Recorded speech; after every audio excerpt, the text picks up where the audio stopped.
وہ پانی پینے لگی لیکن اس کا منگیتر التمش کو برا بھلا کہہ رہا تھا، اسے بار بار دھکا دے رہا تھا، یہاں تک کہ لفٹ سے باہر دھکا دے چکا تھا۔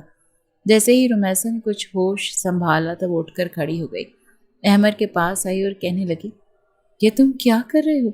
سر کو کیوں مار رہے ہو؟ وہ ہر بات سے انجان تھی۔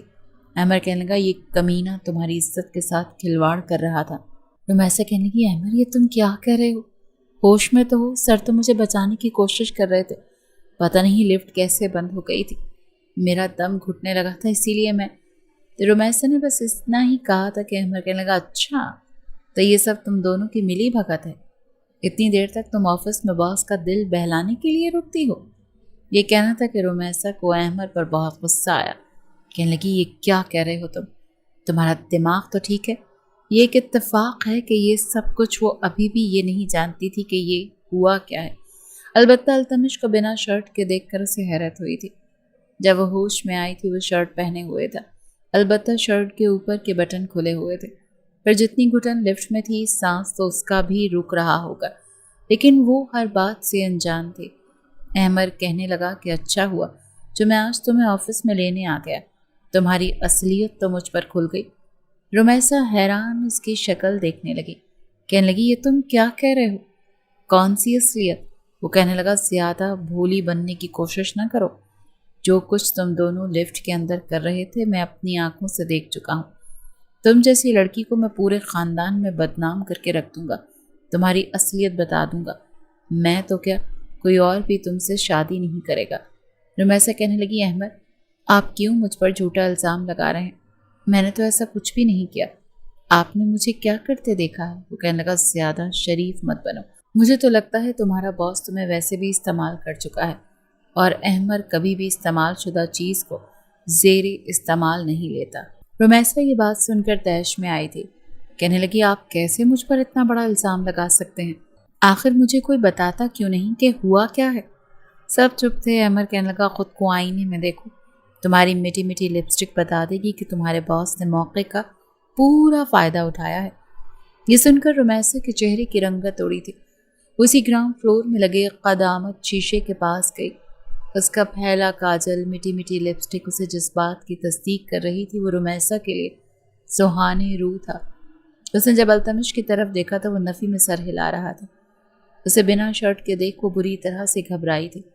ڈر کر بھاگتے ہوئے اس عمارت سے باہر نکلی، سامنے آنے والے رکشے کو روک کر اس میں بیٹھ گئی اور اپنے گھر کا ایڈریس بتایا، اور گھر پہنچ گئی لیکن بے حد خوفزدہ تھی۔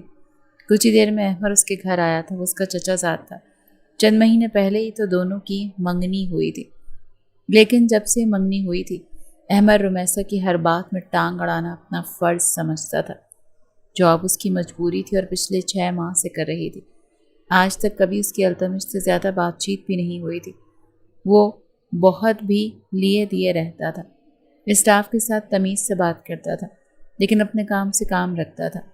کسی سے فری ہونے کی اس نے آج تک کوشش نہیں کی تھی۔ اب بھی احمد کے والد نے رمیسا سے کہا تھا کہ ساری فائلز آج ری چیک کر کے رکھنا، اور جو میٹنگ میں ہمیں فائنل چاہیے اسے لازمی ریڈی کر دینا۔ بے شک تمہیں جتنا مرضی ٹائم لگ جائے، کیونکہ کل میٹنگ ہے اور میں نہیں چاہتا کہ کوئی بھی کوتاہی ہو۔ وہ بیچاری صبح سے اسی کام میں مصروف تھی، لنچ بھی اس نے نہیں کیا تھا، اور جب اس نے سارا کام نمٹا کر دیکھا تو 5 کے بجائے 6:30 بج چکے تھے۔ آفس پورے کا پورا خالی ہو چکا تھا، سارا سٹاف جا چکا تھا۔ اس نے گہری سانس لی، جان نہیں لگ رہی تھی۔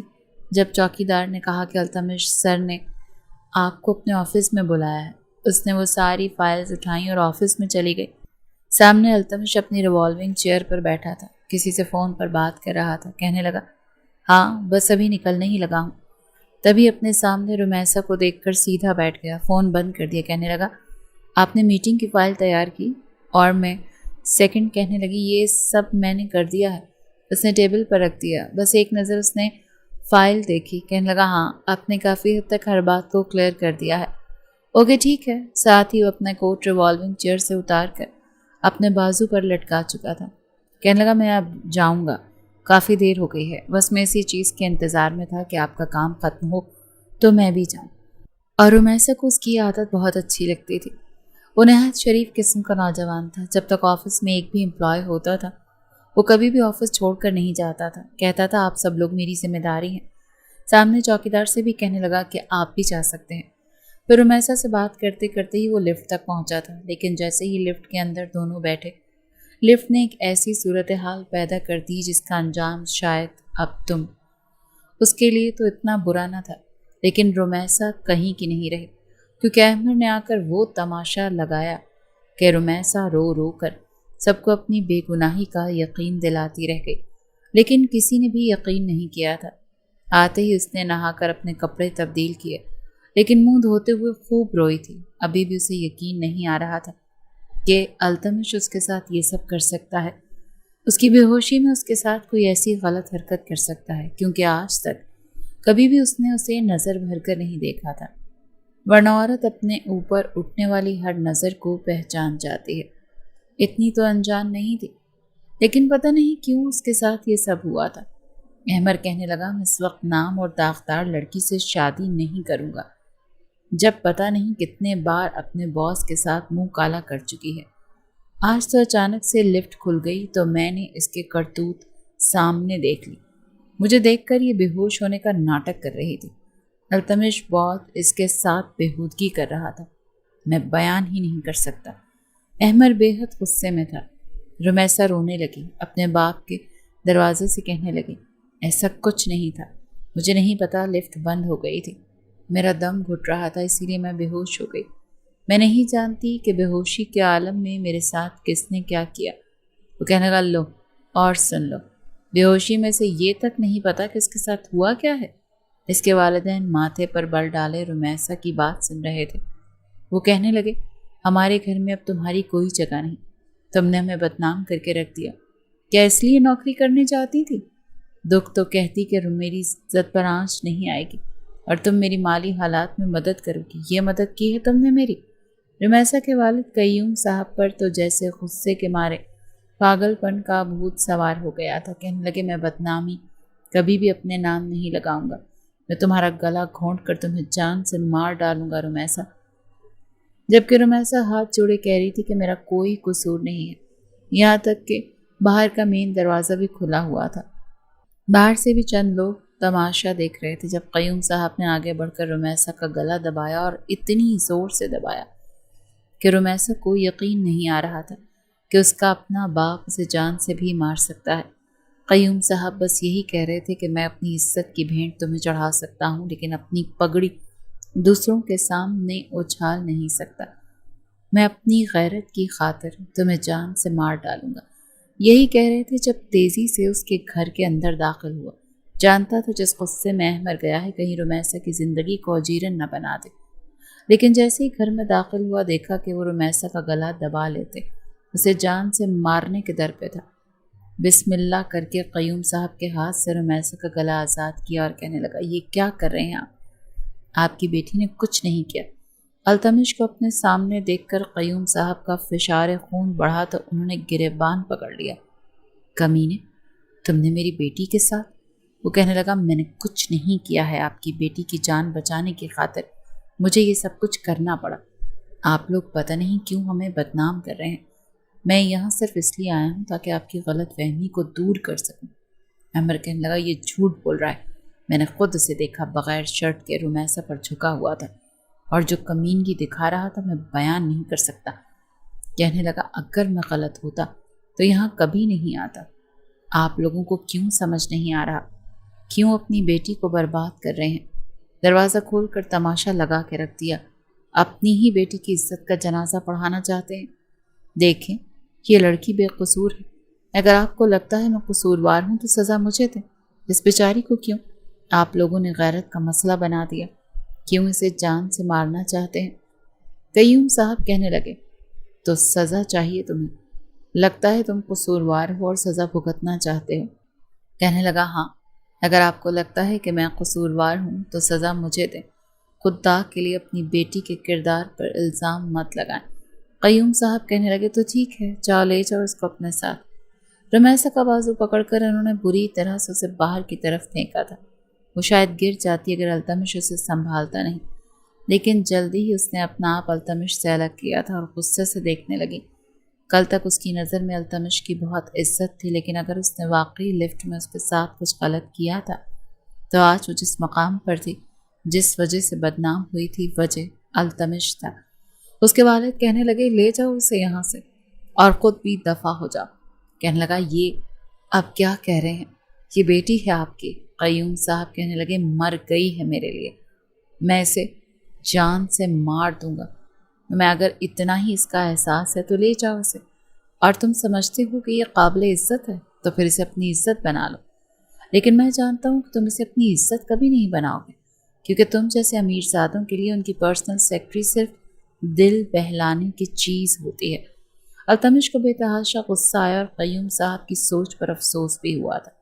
کہنے لگا ٹھیک ہے، میں بنا لیتا ہوں اس کو اپنی عزت، کیونکہ میں جانتا ہوں کہ یہ لڑکی شریف ہے۔ اگر آپ کو اس کی شرافت کا یقین اس وقت آئے گا جب میں اسے عزت دوں تو میں دے دیتا ہوں عزت، مگر اسے یہاں سے لے کر تبھی جاؤں گا جب یہ میری بیوی بن جائے گی۔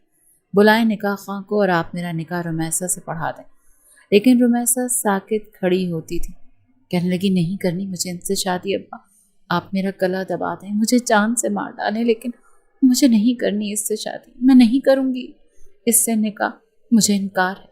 قیوم صاحب کہنے لگے ابا قسم کھا کر کہتی ہوں میں نے کوئی ایسا کام نہیں کیا جو آپ کی بدنامی کا سبب بنے۔ آپ مجھے ایک کونے میں رہنے کی جگہ دے دیں، میں ساری زندگی گزار لوں گی، لیکن میں اس بدنامی کے ساتھ اس گھر سے نہیں جاؤں گی۔ اگر اس شخص نے میری بے ہوشی کا کوئی غلط فائدہ اٹھایا ہے تو میں اسے کبھی معاف نہیں کروں گی، اور نکاح تو بہت دور کی بات ہے۔ لیکن قیوم صاحب کہنے لگے میں تمہیں جان سے مار ڈالوں گا پر یہاں نہیں رکھوں گا۔ پھر کہنے لگے جاؤ احمد، جا کر مسجد سے نکاح خواہ کو لے کر آ، اس لڑکی کو میں ابھی اسی کے ساتھ رخصت کروں گا جس نے اس کے ساتھ گناہ کیا ہے، یہ میرے گھر پر نہیں رہے گی۔ رمیسا ہاتھ جوڑ کر روئے جا رہی تھی۔ کچھ ہی دیر میں احمد ایک نکاح خواہ کو لے آیا۔ شکوہ کنہ نظروں سے رمیسا اپنے باپ کو دیکھ رہی تھی، جنہوں نے بیٹی کے سر پر چادر تک نہیں دی۔ میں سب بھی جان وجود کی طرح کھڑی تھی جب آگے بڑھ کر التمش نے اس کے سر پر دوپٹہ دیا۔ قیوم صاحب نے تو بیٹی کی طرف دیکھا تک نہیں، ماں اپنی جگہ پر روئی جا رہی تھی، چھوٹی بہن بھی وہیں کھڑی تھی، اپنے باپ کے لیے بیٹا بننے کی خواہش میں، اپنے باپ کا سہارا بننے کی خواہش میں آج وہ کس ذلت سے گزر رہی تھی۔ اسے التمش پر غصہ بھی آ رہا تھا اور نفرت بھی محسوس ہو رہی تھی۔ وہ تو اسے بڑا شریف انسان سمجھتی تھی۔ نکاح خواہ نے نکاح شروع کروا دیا تھا، دل پر پتھر رکھ کر رمیسا نے یہ نکاح کیا تھا، اور نکاح ہوتے ہی قیوم صاحب اپنے کمرے میں چلے گئے۔ کہنے لگے اسے لے جاؤ اپنے ساتھ۔ نہ کسی نے سر پر پیار دیا، نہ اسے دعا دی۔ روتے ہوئے وہ التمش کے ساتھ گھر سے باہر نکلی تھی۔ باہر اس کی گاڑی کھڑی تھی، اس نے فرنٹ ڈور کھول کر اسے دیکھنے کے لیے کہا تھا۔ وہ چپ چاپ بیٹھ گئی۔ اس نے کبھی نہیں سوچا تھا کہ یوں بھی کبھی اپنے باپ کے گھر سے رسوا ہو کر نکلے گی۔ اس کا باپ اس کے ساتھ ایسا سلوک کرے گا؟ وہ سسکیوں سے رو رہی تھی، رو رو کر آنکھیں مترنم ہو چکی تھیں۔ التمش جب اپنے بنگلے کے سامنے گاڑی کا ہارن بجانے لگا تو چوکیدار نے دروازہ کھولا۔ اندر داخل ہو کر اس نے گاڑی پورچ میں کھڑی کی۔ خود گاڑی سے اتر کر رمیسا کے دروازے کی طرف آ کر اس نے خود گاڑی کا دروازہ کھولا تو اپنا ہاتھ رمیسا کی طرف بڑھایا، لیکن اس نے ہاتھ پیچھے جھٹک دیا، خود نیچے اتر گئی۔ ایک تو اس نے اس لڑکی کو عزت دی تھی، اس کا باپ تو اسے جان سے مار ڈالنے کو تیار تھا، لیکن اس نے اس سے نکاح کیا تھا، اس کی جان بچائی تھی، اور اس کو اس لڑکی کا رویہ التمش کو سمجھ نہیں آ رہا تھا۔ اپنی ہمراہی میں ہی گھر کے اندر لے کر گیا تھا۔ اب تو ایک اور تماشا رکھنا باقی تھا جو اسے اس لڑکی کی وجہ سے اپنے گھر والوں سے برداشت کرنا تھا۔ اس لڑکی کی جان بچانا التمش کو مہنگا پڑ گیا تھا۔ نہ وہ اس سے محبت کرتا تھا اور نہ ہی کبھی اس نے سوچا تھا کہ اسے رمیسا سے نکاح کرنا پڑے گا۔ گھر میں داخل ہوا تو لاؤنج میں ہی اس کی والدہ بیٹھی تھی۔ التمش کے ساتھ ایک لڑکی کو دیکھ کر حیران ہوئی تھی۔ لڑکی روئی روئی سی تھی، ابھی بھی اپنے آنسو اپنے دوپٹے سے صاف کر رہی تھی۔ اب سمجھے اندر داخل ہوتے ہی رمیسا کا ہاتھ پکڑا تھا۔ یہ دیکھ کر انیلا بیگم کے ہوش اڑے تھے۔ ان کا بیٹا ایسا تھا تو نہیں کہ کسی غیر لڑکی کا یوں ہاتھ پکڑے۔ جتنا وہ محنتی تھا، کاروبار کو فوکس کرنے والا تھا، اتنا ہی لڑکیوں کے معاملے میں بالکل لاپرواہ تھا۔ اتنا تو وہ بھی جانتی تھی کہ وہ کسی لڑکی سے انوالو نہیں ہے، انیلا بیگم چل کر التمش کے پاس آئی تھی۔ اپنی ماں کو دیکھ کر وہ اپنے اندر ہمت مجتمع کر رہا تھا۔ انیلا پھر کہنے لگی، کون ہے یہ لڑکی؟ التمش کہنے لگا، یہ رمیسا ہے، میری بیوی۔ یہ سن کر انیلا بیگم کے ہوش اڑ گئے تھے۔ کہنے لگی، التمش تم ہوش میں تو ہو؟ میں پوچھ رہی ہوں یہ لڑکی کون ہے؟ کہنے لگا، ماں میں آپ سے سچ کہہ رہا ہوں، یہ میری بیوی ہے۔ کچھ دیر بعد اس کے والد بھی سیڑھیاں اتر کر آئے۔ التمش کے ساتھ انہوں نے رمیسا کو دیکھا تو کہنے لگے، ارے تم یہ رمیسا کو اپنے ساتھ کیوں لے کر آئے ہو؟ کیونکہ وہ رمیسا کو اچھی طرح سے جانتے تھے کہ وہ آفس میں کام کرنے والی ایک عام سی ادنا سی امپلائی ہے۔ کہنے لگا، میں نے اس سے نکاح کر لیا ہے۔ یہ سننا تھا کہ جبار صاحب کا پارا تو ہائی ہو گیا اور وہ سیڑھیاں اتر کر بیٹے کے سامنے کھڑے ہوئے تھے۔ انیلا بیگم تو دل پکڑ کر بیٹھ گئی۔ جبار صاحب کہنے لگے، تمہارا دماغ تو خراب نہیں ہو گیا؟ تم نے اس ادنا سی لڑکی سے نکاح کیا؟ کیوں کیا ہے؟ کہنے لگا، بس محبت ہو گئی تھی اس سے۔ یہ سن کر جتنا جبار صاحب حیران ہوئے تو اتنی ہی رمیسا بھی حیران تھی۔ وہ برجستہ اس کی شکل کی طرف دیکھنے لگی۔ رمیسا کو تو لگا تھا وہ یہ کہے گا کہ مجبوراً اسے رمیسا سے نکاح کرنا پڑا، اپنی مظلومیت کا رونا روئے گا کہ میں نے اس مجبور لڑکی کو بچایا ہے۔ لیکن اس نے جو کچھ کہا، جو وہ کہہ رہا تھا، رمیسا کی توقع کے بالکل برعکس تھا۔ جبار صاحب کہنے لگے کہ آپ بک رہے ہو۔ تم یہ کہنے لگا، میں آپ سے سچ کہہ رہا ہوں، یہ بیوی ہے میری، مجھے اس سے محبت ہو گئی تھی اور میں نے اس لیے اس سے نکاح کر لیا۔ یہ کہنا تھا کہ ایک زوردار سناٹے دار تھپڑ التمش کے منہ پر پڑا تھا۔ تمہیں اتنا اختیار کس نے دیا کہ تم ایک عام سی لڑکی سے نکاح کر کے میرے گھر لے کر آ جاؤ؟ تم جانتے نہیں ہو ہمارے اور اس لڑکی کے سٹیٹس میں کتنا فرق ہے۔ میں مر کر بھی کبھی اسے بہو تسلیم نہیں کروں گا۔ وہ کہنے لگا، بہو تو یہ آپ کی بن چکی ہے نا۔ یہ کہہ کر وہ جیسے ہی رمیسا کو اپنے کمرے میں لے جانے لگا، جبار صاحب نے التمش کا ہاتھ پکڑا تھا اور کہنے لگے، دفع ہو جاؤ یہاں سے اور اس لڑکی کو بھی لے جاؤ۔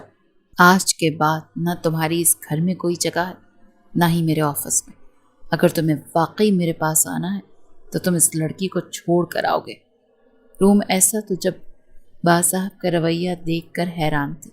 ابھی تو وہ ٹھیک سے یہ نہیں سمجھ پائی تھی کہ التمش نے اس کے ساتھ کیا کھیل کھیلا تھا۔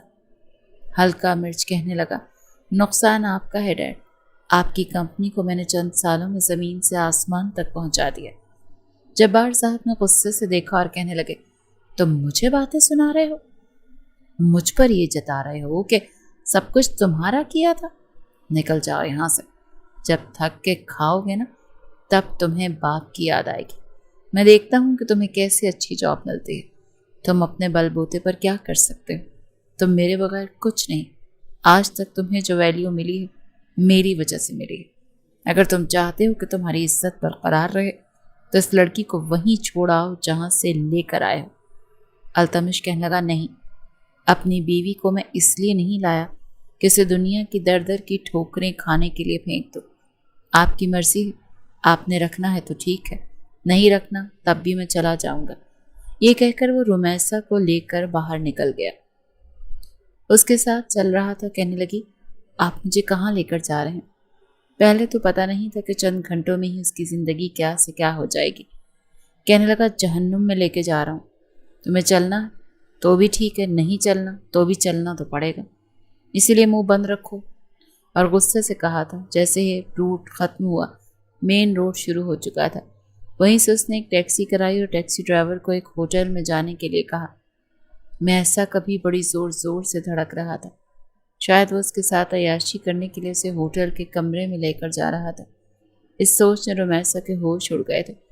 گاڑی جب ایک ہوٹل کے سامنے رکی اور اسے ہوٹل کے کمرے تک لے کر گیا تو وہ کمرے کے باہر ہی کھڑی ہو گئی۔ اندر نہیں جاؤں گی۔